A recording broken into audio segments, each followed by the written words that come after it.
ఈ రోజే సబ్స్క్రైబ్ చేయండి మీ ఫేవరెట్ షోస్ చూడండి. ఇక ఈ రోజు మన సూపర్ ఫుడ్ వంటిల్లే వైద్యశాలలో డాక్టర్ గారే స్వయంగా చేయబోయే రెసిపీ ఏంటో ఇప్పుడు చూసేద్దాం.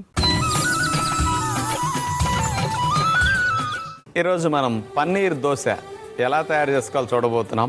వెయిట్ తగ్గటానికి, షుగర్ తగ్గటానికి, చాలామంది ఫ్యాట్ బర్నింగ్కి పన్నీర్ దోశ అద్భుతంగా ఉపయోగపడుతుంది. మరి పన్నీర్ దోశ తయారు చేయడానికి మనం తీసుకున్న కావలసిన పదార్థాలు: పన్నీర్ 100 గ్రామ్స్ తీసుకున్నాం, అలాగే బాయిల్ చేసిన బంగాళదుంప ఒక హాఫ్ తీసుకున్నాం, కొద్దిగా మేగడ ఒక టేబుల్ స్పూన్.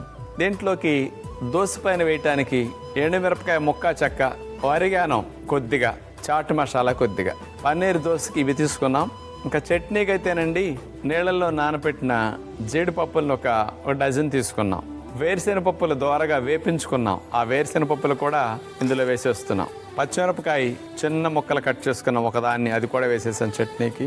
కొత్తిమీర, పెరుగు కొద్దిగా ఒక టేబుల్ స్పూన్, అట్లాగే దీనికి తేనె. ఎందుకంటే మనకు ఉప్పు లేని లోటు తెలియకుండా తేనె చాలా బాగుంటుంది అనమాట. తీపి రాదు కానీ తేనె వేస్తాం. ఈ చట్నీ కొద్దిగా టేస్ట్గా ఉండటం కోసం చిటికెడంతా చాట్ మసాలా. మిక్సీ వేసేసుకుంటే చట్నీ రెడీ అయిపోతుంది. దోశ వేగేసరికి చట్నీ సిద్ధంగా ఉండాలి కదా, వేడివేడిగా తినాలి కదా. మరి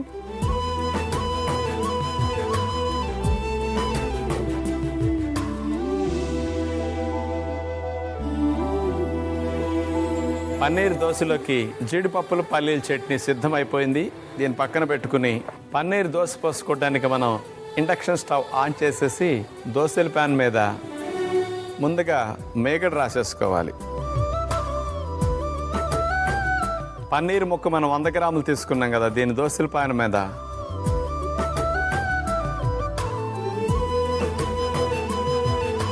ఎందుకంటే పన్నీర్ వేడెక్కేసరికి చక్కగా దోశలాగా అదే ఫామ్ అయిపోయి మనకు వచ్చేస్తుంది పిండిలాగానే.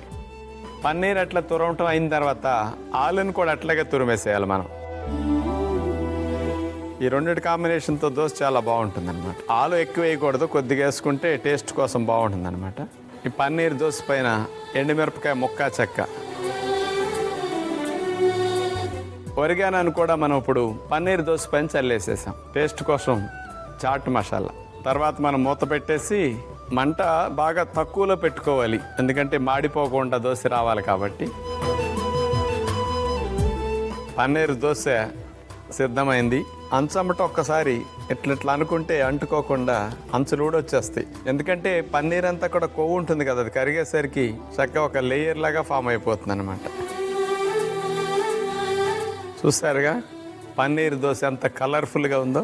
బరువు తగ్గాల్సిన వారికి, ఫ్యాట్ తగ్గాల్సిన వారికి, మామూలుగా కార్బోహైడ్రేట్ ఫుడ్ కట్ చేసేటప్పుడు పన్నీర్ కూర తినే కంటే కూడా పన్నీర్ దోశ కూడా ఎప్పుడన్నా మీరు తీసుకోవటం కూడా చాలా బాగుంటుంది.